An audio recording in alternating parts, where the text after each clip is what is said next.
नमस्कार स्टूडेंट, मैं संजीत चौधरी एक बार फिर आप सभी को अपने बीपीएससी चैनल में आप स्वागत करता हूं। जो स्टूडेंट बीपीएससी 67 की प्रैक्टिस कर रहे हैं, तैयारी कर रहे हैं, जी जान से लगे हुए हैं और अपने बीपीएससी में अपना कैरियर ढूंढ रहे हैं, उन सभी स्टूडेंट के लिए मेरा ये चैनल काफ़ी इंपॉर्टेंट रोल प्ले करेगा और कर रहा है। उन सारे स्टूडेंट जिनके पास टाइम नहीं है, क्योंकि टाइम का आपको पता है कि प्री के एग्जाम का अनाउंसमेंट बीपीएससी ने 7 मई 2020 को रखा है, तो आपके पास टाइम बहुत कम है। उस टाइम में आपको सब चीज़ कवर करना है और स्पेशली प्रैक्टिस तो आपको करना है। उस चीज़ को ध्यान में रखते हुए मैंने बीपीएससी 66 जो 27 मई 2020 को हुआ था, उसकी मैं सारे क्वेश्चन को आपके डिस्क्रिप्शन के साथ उसको सॉल्व करता हूँ, ताकि आपके पास जो भी थोड़ा बहुत टाइम है, खाना खाना, घूमना, मूवमेंट करना, थोड़ा सा एंजॉयमेंट करना, उसके बीच में आप ये वीडियो देख के आपका रिवीजन भी हो जाएगा। इस चीज़ को ध्यान में रखते हुए मैंने इस चैनल को आगे बढ़ाया। बहुत सारे लोगों ने मुझे रिस्पॉन्स करके ये बोला है कि सर, क्वेश्चन का डिस्क्रिप्शन एक अलग ना बना के उसी में आप डिस्क्रिप्शन कीजिए, क्योंकि टाइम कम होने के कारण हम उसको एक बार रीड करते हैं, फिर दोबारा हमें रीड करना पड़ता है, तो डिस्क्रिप्शन भी उसी में करें। तो मैंने उन स्टूडेंट को बोला है कि इस बार मैं क्वेश्चन जो सेट बनाऊंगा उसमें मैं डिस्क्रिप्शन भी साथ ही साथ करूंगा। तो मैंने ऑलरेडी 66 बीपीएससी डी जो सेट था उस पर मैंने 50 क्वेश्चन को ऑलरेडी कंप्लीट किया था। नेक्स्ट अभी आज मैं आपके सामने कर रहा हूँ आगे के क्वेश्चन। चलते हैं क्वेश्चन की तरफ। क्वेश्चन नंबर 51, भारत में औद्योगिक क्षेत्र की उपलब्धि को मापने के लिए निम्न में से कौन सी संस्था औद्योगिक उत्पादन के लिए सूचकांक जारी करती है? जैसा कि दोस्तों आप जानते हैं कि सूचकांक जारी करने के लिए इंडिया में बहुत सारी संस्था है। ऑप्शन के पहले ध्यान दे लेते हैं। राष्ट्रीय प्रतिस्पर्धा संरक्षण कार्यालय NSSO और भारतीय reserve bank RBI। Option C, केंद्रीय सांख्यिकी कार्यालय CSO और भारतीय सांख्यिकी संस्था ISI। चलते हैं ऑप्शन की तरफ ध्यान देते हैं और डिस्क्रिप्शन भी थोड़ा आपको मैं बताता हूँ। पहला NSSO, ये NSSO जब इंडिया में था, इसका वैसे फुल फॉर्म है नेशनल सैंपल सर्वे ऑफिस। इसको गवर्नमेंट ने मर्ज कर दिया। इसका भी काम था कि ये सैंपल कलेक्शन करना और उस पर रिसर्च करना, इसका मेन जो वर्क था। और इसके अलावा इसमें अलग अलग संस्था काम करती थी। सारे संस्थाओं को इसने गवर्नमेंट ऑफ इंडिया ने NSSO जो ऑप्शन नंबर ए है और जो केंद्रीय सांख्यिकी कार्यालय CSO, इसका भी रिसर्च एंड पब्लिकेशन का रिस्पॉन्सिबिलिटी था, अलग अलग फील्ड में करती थी, उसको एक दोनों को क्लब कर दिया, मर्ज कर दिया। और गवर्नमेंट ऑफ इंडिया ने इन दोनों को 23 मई 2019 को अप्रूवल दे दिया मर्ज करने के लिए। मर्ज होने के बाद उसके अप्रूवल दे दिया। अब ये दोनों मिल के नया फॉर्म हुआ है जिसे हम नेशनल स्टैटिस्टिकल ऑफिस NSO कहते हैं। ये कब हुआ था? 23 मई 2019 को। अब इसमें NSSO की पहले जो हेडक्वार्टर थी ये कोलकाता में था और इसका फील्ड ऑपरेशन डिवीजन में रोल था। इसका डाटा प्रोसेसिंग डिवीजन, मैं चारों चीज को आपको डिफाइन कर देता हूँ। रिस्पॉन्सिबिलिटी इसका था सर्वे डिजाइन एंड रिसर्च डेवलपमेंट, इसका जो हेडक्वार्टर था ये कोलकाता है। फील्ड ऑपरेशन डिवीजन, इसका हेडक्वार्टर है दिल्ली एंड फरीदाबाद में। इसी के अलग एक पार्ट जो रिसर्च करता है उसका है डाटा प्रोसेसिंग डिवीजन, इसका भी हेडक्वार्टर है कोलकाता में। एंड एक है कोऑर्डिनेशन एंड पब्लिक डिवीजन, जो इन सारे रिसर्चों को कोऑर्डिनेट करती है एंड उसको पब्लिश करती है, इसका हेडक्वार्टर है दिल्ली में। तो इन दोनों को क्लब कर दिया। इनका ही औद्योगिक क्षेत्र की उपलब्धि को मापने या सूचकांक जारी करने का अधिकार है। तो option number A is the right answer. Reserve bank मुद्रा से रिलेटेड है। ये जो स्टेट बैंक होते हैं, जो गवर्नमेंट बैंक होती है इंडिया की, उसको ये इसके अंडर में आती है। उन सबको सर्कुलर जारी करना, उनको आदेश देना, उनकी सब चीज का ध्यान रखना, ये RBI का काम होता है। वो सूचकांक जारी करने के लिए औद्योगिक क्षेत्र की इसका कोई रोल नहीं होता। CSO ये फील्ड और उसमें काम करता था, जिसे क्लब होने के बाद अब ये जैसा मैंने बताया कि NSO बन गया है। तो इसका भी पब्लिकेशन में था, तो इसको इसलिए इतने सारे पब्लिकेशन को गवर्नमेंट ने नहीं करके उन्हें क्लब करके और एक ही पब्लिकेशन कर दिया। ISO ये इंडियन स्टैटिस्टिकल इंस्टीट्यूट है जो रिसर्च पे डेवलपमेंट करती है। वो फाइनेंशियली जो रिसर्च होती है उसको ध्यान में रख के वो करती है, जिसको हम सेंट्रल स्टैटिस्टिकल ऑफिस भी बोल सकते हैं। बढ़ते हैं क्वेश्चन नंबर 52 की तरफ। व्यवसाय करने की सरलता पर 2020 की रिपोर्ट के अनुसार भारत ने अपने क्रम में सुधार किया है, जो 2020 की बात कर रहा है। ऑप्शन नंबर ए, विगत वर्ष 77 से 63वां स्थान, विगत वर्ष 130 से 100वां स्थान, विगत वर्ष 100 से 77वां स्थान, विगत वर्ष 77 से 67वां स्थान। तो दोस्तों जब भी ये रिपोर्ट जारी की गई थी और पूछ रहा है 2020 में, तो 2020 से पहले जो 2019 की बात करें तो 2019 में इंडिया का रैंक 77 था और 2020 में उसने अपने कितने 17 नोट को सुधार किया। 17 नोट को सुधार किया, बिल्कुल उसने अपने 17 नोट को 14 नोट को सॉरी 14 नोट को सुधार करके उसने अपना रैंक हासिल किया और रैंक हासिल क्या किया 63वां स्थान हासिल किया 2020 में। अब बात करते हैं कि ये जो इजी डूइंग बिजनेस है, इजी डूइंग बिजनेस जिसको व्यवसाय करने की सरलता में बोलते हैं, इसका हिंदी में है, ये कौन जारी करता है? तो दोस्तों ये जारी करता है वर्ल्ड बैंक। वर्ल्ड बैंक 190 कंट्रियों का एक कॉम्बिनेशन है जिसको इजी डूइंग बिजनेस के रैंकिंग की जारी करने का अधिकार है। वर्ल्ड बैंक ही जो है ये बताता है कि कौन सी कंट्री में आप इजीली बिजनेस कर सकते हैं, जिसमें रूल रेगुलेशन हर कंट्री का अलग अलग होता है। उसको ये ध्यान में रखते हुए उसको रूल रेगुलेशन रीड करने के बाद वो बताता है कि आप सबसे इजी बिजनेस करने का किस कंट्री में आपको है।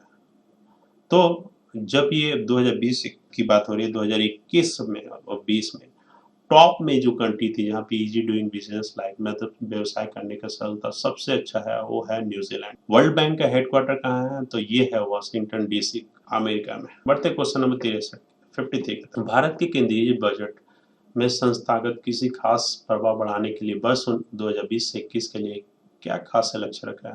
What is the most important target for the development of agriculture field in India? तो 2020-21 की बात कर रहा है। 2020-21 में जब ये टारगेट रखी गई थी तब वो ऑप्शन के हिसाब से 10 लाख करोड़, 13.5 लाख करोड़, 15 लाख करोड़, 16.5 लाख करोड़। तो option is B 13.5 lakh crore. अब यदि 2020-21 की बात कर रहे हैं तो 2021-22 का भी बात कर लेते हैं। तो राइट नाउ जो बजट 21-22 में अलॉटेड हुई है इंडियन गवर्नमेंट द्वारा फॉर द एग्रीकल्चर कृषि के लिए, वो अब हो गई है 13,13,1531 1,31,536 करोड़ की, जो पिछले वर्ष की तुलना में 0.7% इंक्रीज हुई है। इसको ध्यान में रखिएगा, बजट से रिलेटेड है तो थोड़ी सी बजट जरूर पड़ेगा क्योंकि बजट अभी जस्ट पास हुई है। बढ़ते हैं क्वेश्चन नंबर 54 की तरफ। पीएम कुसुम योजना का उद्देश्य क्या है? पीएम कुसुम योजना क्या था और किससे रिलेटेड है? तो ऑप्शन पे पहले ध्यान देते हैं। सिंचाई के लिए किसानों की मानसून पर निर्भरता कम करना, ऑप्शन 1। ऑप्शन बी, ऋण के लिए किसानों को साहूकारों पर निर्भरता में कमी करना, ऑप्शन सी। भारत में फूलों की खेती का संवर्धन करना एंड ऑप्शन डी, किसानों की डीजल और केरोसिन पर निर्भरता समाप्त करना तथा पंप सेटों को सौर ऊर्जा से जोड़ना।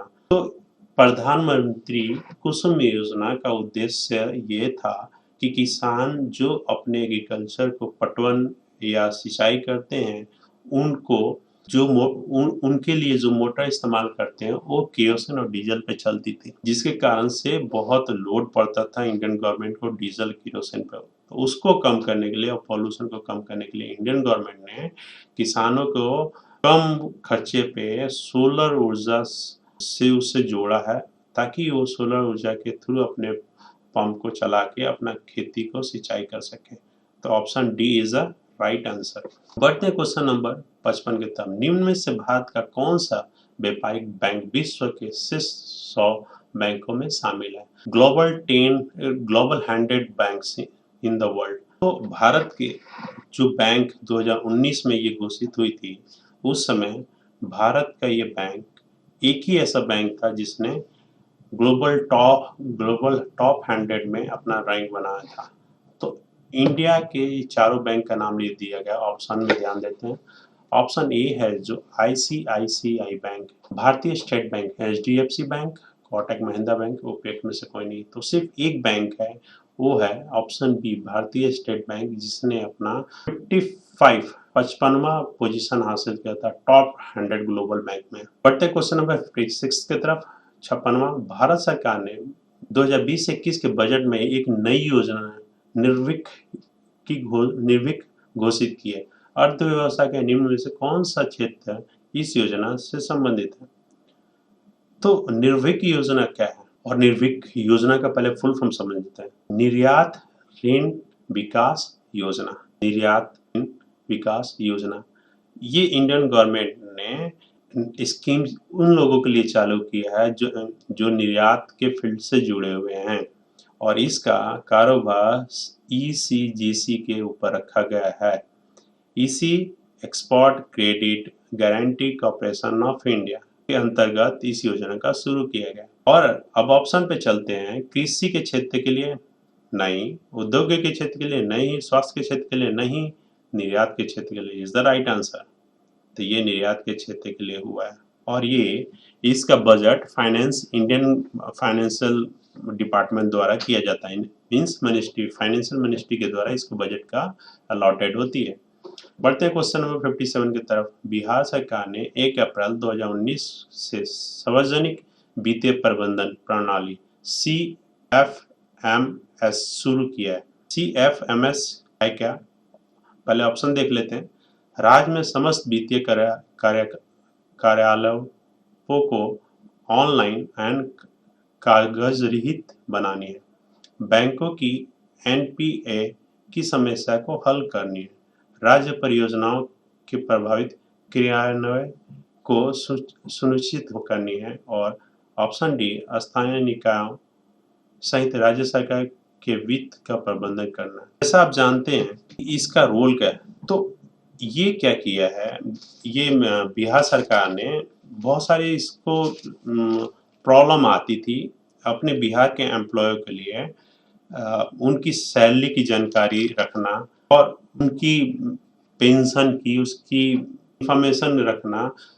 बहुत सारे लोग जो बिहार में रहते हैं जानते हैं कि बहुत सारी चीज़ ऑनलाइन नहीं थी बिहार में, ऑफलाइन थी, और उन्हें कुछ जानकारियाँ लेने के लिए दूसरी जगह मूव करना पड़ता था, जिसके कारण से उनको बहुत दिक्कत होती, और उसके कारण से उनको समझ में नहीं आता था कि यदि गवर्नमेंट एम्प्लॉय हूँ तो मुझे अपनी सैलरी के लिए कितना मेरा है, क्या क्या हुआ, कितना अमाउंट कटी, उनको पूरी जानकारी नहीं मिल पाती थी।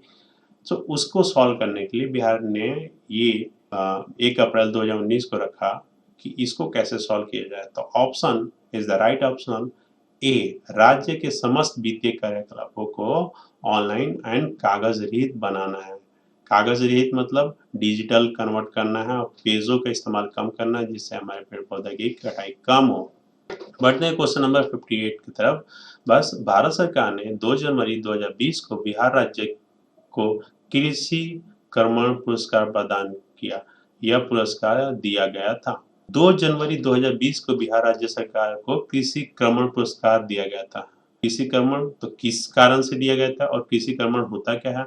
तो ये होता है बिहार कोई इंडियन गवर्नमेंट ये पुरस्कार उस स्टेट को देती है जहाँ पे जो चीज कृषि के फील्ड में अच्छा उत्पादन होता है, अच्छा डेवलपमेंट होती है, उस चीज के लिए दिया जाता है। तो कृषि कर्मण अवार्ड 2020 बिहार को मिला था, और ये ऑप्शन पे देखें तो मक्का और गेहूं के उत्पादन और उत्पादक के लिए, ऑप्शन नंबर बी खाद्यान्नों के उत्पादन के लिए, ऑप्शन नंबर सी चावल के उत्पादन के लिए, और ऑप्शन नंबर डी तिलहन के उत्पादन के लिए। तो जैसा मैं जानता हूं और जैसा अब इंफॉर्मेशन है, ये 2020 में भी हुई है और 2021 में भी है। तो 2021 को आप जरूर रीड करिएगा। मैं आपको बता भी दूंगा कि 2021 में किसको मिला है। तो 2000 पहले 20 की जो क्वेश्चन में है उसको समझते हैं। तो जो बिहार को मिली वो मक्का और गेहूं के उत्पादन और उत्पादकता के लिए मिला है, क्योंकि बिहार ने गेहूं में और मक्का में टॉप मोस्ट प्रोडक्शन गेन किया था। अब बात करें 2021 को, तो 2021 को मिला है तमिलनाडु के लिए, तमिलनाडु को। और उसको किस लिए? तो ऑयल सीड के लिए। तिलहन का उत्पादन सबसे ज़्यादा करने के कारण इस बार जो 2021 में मिला है वो तमिलनाडु को मिला है। 2022 में कोई अभी लिस्ट जारी नहीं हुई है। बढ़ते क्वेश्चन नंबर 59 के तरफ। बिहार सरकार ने अगस्त 2018 में एक नई योजना सतत जीवनोपार्जन योजना शुरू की है। सतत जीवनोपार्जन योजना 2018 में बात करते हैं। बिहार सरकार ने सतत जीवोकोप योजना का आयोजन क्यों किया था, इससे क्या रिलेटेड। पहले ऑप्शन पे ध्यान देते हैं। युवाओं को बेरोजगारी भत्ता देना, ग्रामीण, पहला जो ऑप्शन है। ऑप्शन बी, ग्रामीण क्षेत्रों की स्थानीय निकायों के मध्य से रोजगार प्रदान करना। अत्यधिक, ऑप्शन सी, अत्यधिक गरीब परिवारों को सतत आय और सृजन करने वाली समर्पित प्रदान करना। ऑप्शन डी, युवाओं में दक्षता की वृद्धि के लिए निःशुल्क प्रशिक्षण करना। Option E. तो दोस्तों, थोड़ी सी मैं आपको इसमें डिस्क्रिप्शन भी बता देता हूँ कि आखिर ये है क्या और इससे क्या चीज़ है, क्यों ये हुआ था। आपको पता है कि बिहार गवर्नमेंट ने 2018 में से पहले और 2018 में भी शराब पे पाबंदी लगा दी थी, जिसके कारण से वहाँ पे जो लोग शराब में प्रोडक्शन में या बनाने में, उसको बिक्री करने में, वहाँ पे एक बिहार में एक ताड़ी भी चलती थी। जो लोग ताड़ी पे भी बहुत सारे लोग अपना रोजगार उसमें रखते थे। ये बंद हो जाने के कारण वहाँ पे जो ये लोग इस धंधे से, इस बिजनेस से जुड़े हुए थे, वो बेरोजगार हो गए। तो बिहार सरकार के पास एक प्रॉब्लम बेरोजगारी का तो पहले से ही था, एक और बढ़ गया। तो बढ़ने से बिहार सरकार को इस प्रॉब्लम को सॉल्व करने के लिए सतत जीवकोपार्जन योजना शुरू किए। उस योजना के अंतर्गत ये उन सारे परिवार को जो इस श्रेणी से जुड़े हुए थे, जिनकी आय खत्म हो गई थी, उसको ये प्रदान करती है। तो option C is the right answer. अत्यधिक गरीब परिवारों को सतत आय का सृजन करने वाली परिसंपत्ति प्रदान करना। बढ़ते क्वेश्चन नंबर 60 के तब। बिहार सरकार ने 7 निश्चयों में निम्न में से कौन सा सम्मिलित नहीं है। बिहार गवर्नमेंट ने ये एक स्कीम की है कि बिहार में रहने वाले लोगों को उन्हें 7 निश्चय, 7th निश्चय को सॉल्व करने के लिए, जो सबको जरूरत है उसको सॉल्व करने के लिए अपना प्रतिबद्धता दोहराई है या योजना चलाई है। उसमें इस क्वेश्चन में 60 में पूछा है कि इन सारे जो ऑप्शन दिया है, कौन सा शामिल नहीं है। तो ऑप्शन पे पहले ध्यान देते हैं, फिर आपको बताता हूं कि ये योजना किससे क्या रिलेटेड है। तो ऑप्शन नंबर 1 में क्या है, महिला रोजगार। जैसे इस योजना के अंतर्गत आता है कि नहीं, ये पहले क्वेश्चन में लिखा है कि सम्मिलित नहीं है, मतलब इस 7 निश्चित में से ये चारों में से कोई भी सम्मिलित है या नहीं, ये बताना है। तो ऑप्शन नंबर ए, महिला रोजगार। ऑप्शन नंबर बी, साफ पीने का पानी। ऑप्शन नंबर सी, सभी परिवारों को बिजली की आपूर्ति और बाल कल्याण। तो जैसा कि आप जानते हैं 7 निश्चय क्या क्या था, ये मैं आपको बता देता हूँ। बिहार गवर्नमेंट ने पहला जो निश्चय किया था कि रोड कनेक्टिविटीज और उसको रीएस्टेब्लिशमेंट करना, पहला ऑप्शन। दूसरा था खुले में सिंचाई, जो इंडियन गवर्नमेंट का ये स्कीम भी है कि खुले में सिंचाई को प्रबंधित करना है, उसे रोकना है। उसमें बिहार गवर्नमेंट ने उसको जोड़ा है कि सबके घर में टॉयलेट की व्यवस्था करना, जिसपे ऑलरेडी गवर्नमेंट ने काफी कदम उठाई है। ऑप्शन नंबर 3, सबके घर में शुद्ध पीने का पानी का व्यवस्था करना है। ऑप्शन नंबर 4, सबके घर में इलेक्ट्रिसिटी का व्यवस्था करना है। ऑप्शन नंबर 5, जो हायर एजुकेटेड करना, जो स्टूडेंट उनको हायर एजुकेटेड के लिए मोटिवेट करना, उनको एजुकेटेड करना। ऑप्शन नंबर 6, स्किल डेवलपमेंट करना है ताकि उसको नौकरी मिल सके। जो लोग कम जानते हैं, जिनके पास पढ़े लिखने उतना ना होने के बाद भी और उनको रोजगार से रिलेटेड कोई चीज़ नॉलेज ना हो, तो उनको स्किल डेवलपमेंट करें ताकि उस फील्ड में उसको रोजगार मिले। और ऑप्शन नंबर 7, वुमेन एम्पावरमेंट, महिला सशक्तिकरण, रोजगार। तो जो ऑप्शन इसमें है डी बाल कल्याण, ये इस योजना के अंतर्गत नहीं आती, ये सम्मिलित नहीं है। बढ़ते हैं क्वेश्चन नंबर 61 की तरफ। बिहार का प्रति व्यक्ति शुद्ध राज्य घरेलू उत्पाद स्थिर कीमतों पर देश की तुलना में कम है 2018-19 के। तो दोस्तों बात थोड़ा सा यदि आए हैं तो इसको थोड़ा सा देख लेते हैं, समझ लेते हैं। इंडिया में जो राज्य घरेलू उत्पादन है और बिहार की है उसमें अंतर है। इंडिया के जो रूल रेगुलेशन के हिसाब से जो बिहार में डेवलप की गई है और जो इंडियन गवर्नमेंट करती है उसमें क्या अंतर है, थोड़ा सा उसको जानना जरूरी है। ये 2018-19 का पूछ रहा है, बट अभी तो 20-21 का भी आ गया है। एक बार क्वेश्चन को फिर से सुनते हैं। बिहार के प्रति व्यक्ति शुद्ध राज्य घरेलू नेट प्रॉफिट इंडेक्स उत्पादन स्थिर कीमतों पर देश की तुलना में कम है। तो दोस्तों जब 18-19 की बात हो रही है तब ये ऑप्शन नंबर ए राष्ट्रीय औसत का 75%, ये तो कभी नहीं है, कभी न था न कभी है। ऑप्शन नंबर बी राष्ट्रीय औसत का 60%, ये भी नहीं है न था। ऑप्शन नंबर डी राष्ट्रीय औसत का 50%, ये भी नहीं था न भी है। Option number D is the right answer, राष्ट्रीय औसत का 33%। दोस्तों बढ़ते हैं क्वेश्चन नंबर 62 की तरफ। भारत में खाद्य प्रबंधन को निम्न में से कौन सा एक उद्देश्य नहीं है? खाद्य प्रबंधन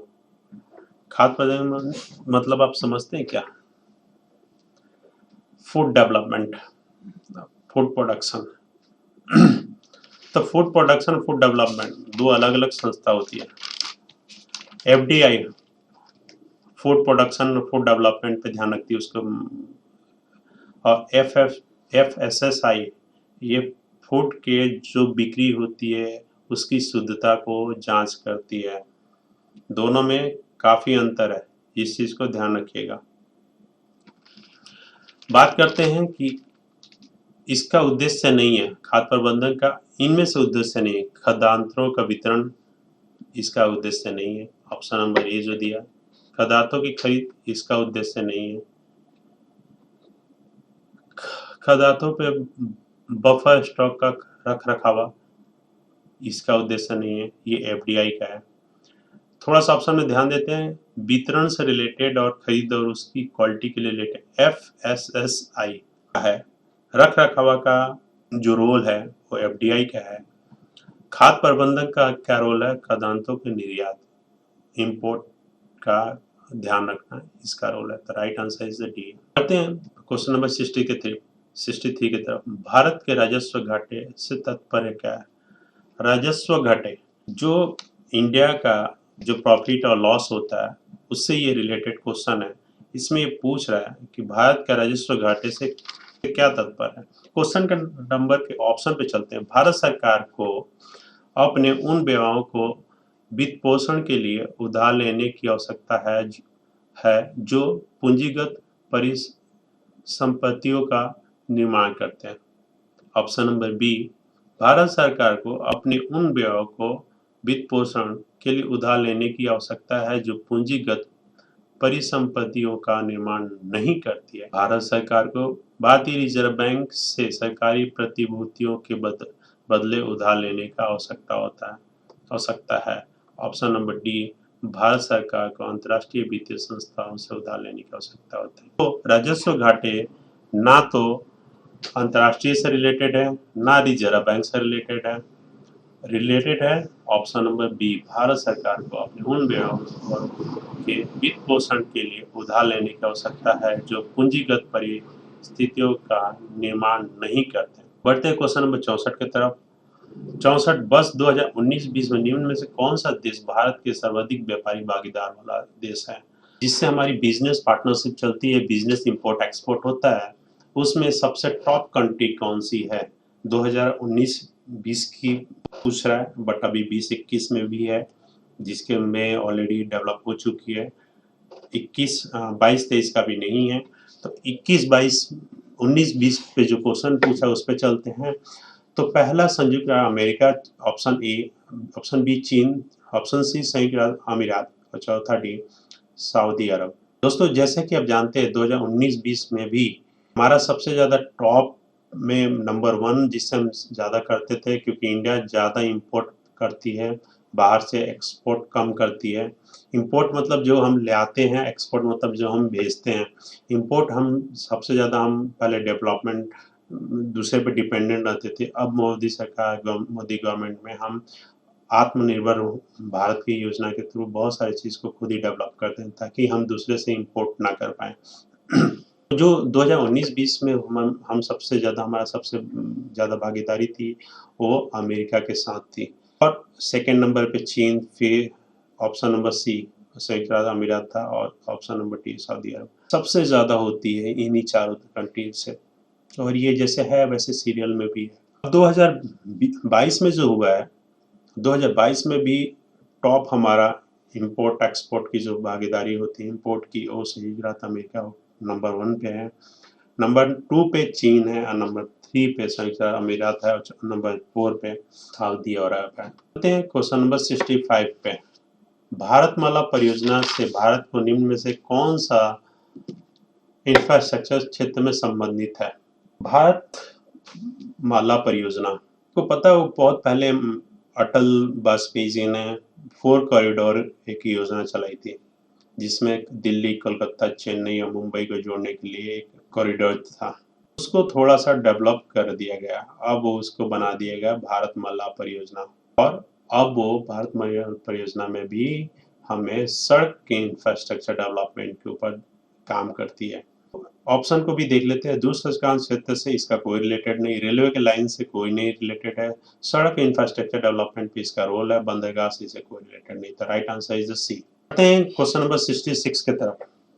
प्रसिद्ध गीत सरफरोशी की तमन्ना अब हमारे दिल में है की रचयिता कौन है? तो ये रिपीट क्वेश्चन होता है, ये मेरे हिसाब से आज 63 में भी ये क्वेश्चन पूछा था, तो इसको थोड़ा ध्यान दे लीजिए कि इसके राम प्रसाद बिस्मिल्ला इसका रचयिता हैं। राम प्रसाद बिस्मिल्ला को जब फांसी की सजा दिया गया था और ये जब फांसी के लिए जा रहे थे, तब ये इनके इस गीत को गुनगुनाते हुए जा रहे थे और ये गाते हुए जा रहे थे। बढ़ते हैं क्वेश्चन नंबर 67 की तरफ। बंगाल विभाजन के प्रत्याघात के रूप में कौन सा आंदोलन शुरू किया गया था? देखिए, प्रत्याघात का अर्थ है कि उसके अपोज करने के लिए कौन सा आंदोलन चला हुआ था। बंगाल विभाजन कब हुआ था? तो जब बंगाल विभाजन हुआ था 1905, उसके प्रत्याघात में एक और आंदोलन चला हुआ था। इस आंदोलन का नाम ऑप्शन ए के हिसाब से चलते हैं। असहयोग आंदोलन नहीं, सविनय अवज्ञा आंदोलन नहीं, विदेशी आंदोलन नहीं, संपूर्ण राज्य आंदोलन नहीं। राइट आंसर इज सी, स्वदेशी आंदोलन। स्वदेशी आंदोलन बंगाल विभाजन को अपोज करने के लिए स्वदेशी आंदोलन का शुरुआत हुआ था। बढ़ते हैं क्वेश्चन नंबर 68 की तरफ। इनमें से 1945-46 में दिल्ली में INA के मुकदमे के पक्ष में पेश हुए वकील थे। INA इंडियन नेशनल आर्मी, ये डेवलप सुभाष चंद्र बोस ने जब डेवलप किया था और ये जापान में हुई थी, तो जब वो इंडिया में आ रही थी तब अंग्रेजों ने इस पे केस किया था। तो उसकी केस को इंडिया की तरफ से जो वकील अलॉटेड हुए थे, जो वकील ने फेवर किया था, वो ऑप्शन कौन सा है? डॉक्टर राजेंद्र प्रसाद नहीं, बुल्ला भाई Desai is the right answer, S Munshi नहीं, सरदार पटेल नहीं। राइट आंसर इज बिल्ला भाई देसाई। पढ़ते हैं क्वेश्चन नंबर 69 के तरफ। 69 क्वेश्चन है, मैडम कामा ने भारत की तिरंगी स्वराज्य ध्वज को कहाँ फहराया था? मैडम कामा कौन थी? इनका क्या नाम था? मैडम कामा काजी रुस्तम कामा का पूरा नाम था। ये फ्रीडम फाइटर थी और इनने सबसे पहले तिरंगा स्टुटगार्ट जर्मनी में फहराया था। और ये कब फहराई थी जर्मनी में? तो 1907 में इन्हें सबसे पहले तिरंगा फहराया था। उस समय जब तिरंगा बनाया गया था तो तिरंगा अलग थी आज के तिरंगे से। आज जो तिरंगा हुआ है 1947 वाला जो तिरंगा इस्तेमाल 1945 का जो तिरंगा इस्तेमाल हो रही है, इस्तेमाल मतलब ये हमारे देश का ध्वज है, सॉरी इस्तेमाल नहीं बोल सकते, जो फहराया जा रहा है। इससे पहले इंडिया का तिरंगा का 7 बार चेंजेस हो चुका है, 6 बार चेंजेस हो चुका है। ये छठवां है जो हम लोग इस तिरंगा को अभी तक हम कोई चेंजेस नहीं किए हैं। तो ये हमारा फ्लैग है। स्टुटगार्ट जर्मनी में 1907 में तिरंगा फहराया था और उस समय ये नेशनल सोशलिस्ट कांग्रेस भूमिका में इन्वॉल्व थी। उस तिरंगे का मतलब भी यही था। मैडम क्यूरी, इनको मैडम कामा बोला जाता है। मैडम कामा का जन्म 22 सितंबर 1881 में हुआ था। मैडम कामा एक जो अभी प्रधानमंत्री ने 75वां जब तिरंगा फहराया गया, इसमें प्रधानमंत्री ने मैडम कामा की भूमिका को सराहा और उनकी उस चीज को पॉइंट आउट किया, क्योंकि मैडम कामा को बहुत सारे लोग जानते ही नहीं है और इनका क्या रोल था। क्वेश्चन नंबर 70 के तहत निम्न में से कौन सी जोड़ी सही है? विनोबा भावे द्वितीय व्यक्तिगत सत्याग्रही। ये विनोबा भावे कौन थे और इनका क्या रोल था, ये भी मैं बताऊंगा। सीआर दास देशबंधु। विलियम वेडरवन 1907 कांग्रेस सभापति। श्यामजी कृष्ण वर्मा पेरिस में इंडियन हाउस के संस्थापक। ऑप्शन में ये पूछा कौन सा सही है, ऑप्शन को ध्यान देते हैं।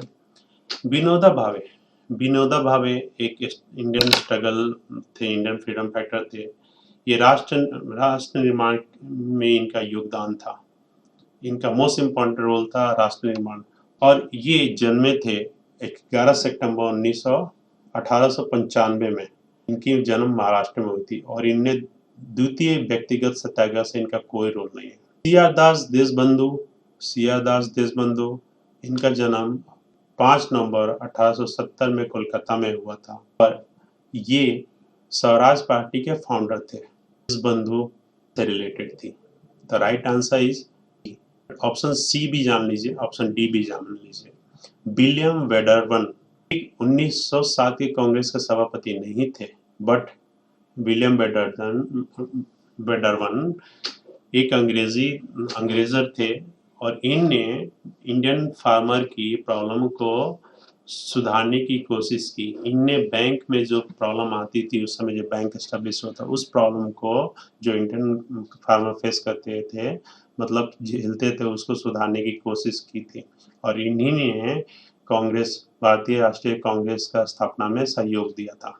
तो ये है। अब चलते ऑप्शन नंबर डी, इसमें जो श्याम जी कृष्ण वर्मा, इसमें इंडियन हाउस के संस्थापक थे।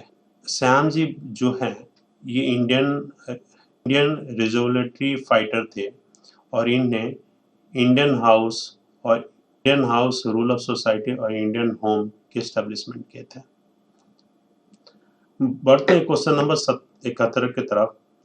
भारतीय राष्ट्रीय कांग्रेस द्वारा किस दिन को पूर्ण स्वराज दिवस की घोषणा की गई थी? स्वराज की घोषणा 26 जनवरी 1930 को। Number A. Option number B 15 1947 को। ऑप्शन नंबर 3 30 जनवरी 1948 को। ऑप्शन नंबर डी 31 दिसंबर 1950 को। जैसा आप जानते हैं कि 26 जनवरी 1930 को पूर्ण स्वराज्य की घोषणा की गई थी। बढ़ते क्वेश्चन नंबर 72 के तरफ। बिहार की स्थापना कब की गई थी? तो ये क्वेश्चन कई बार पूछा गया और ये रिपीट होती रहती है। 1911 में नहीं, 1912 में यस, 1913 में नहीं, 1914 में नहीं। Right answer is 1912। बढ़ते हैं क्वेश्चन नंबर 73 के तरफ। बिहार में कठिया प्रसिद्ध में नील की खेती के लिए भूमि का कितना भाग आमंत्रण रखा जाता था?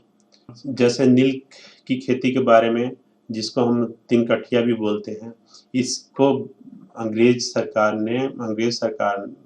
गवर्नमेंट ने उस समय जो थी, अंग्रेजों ने बिहार के किसानों के ऊपर दबाव डाल के उनसे नील की खेती करवाते थे।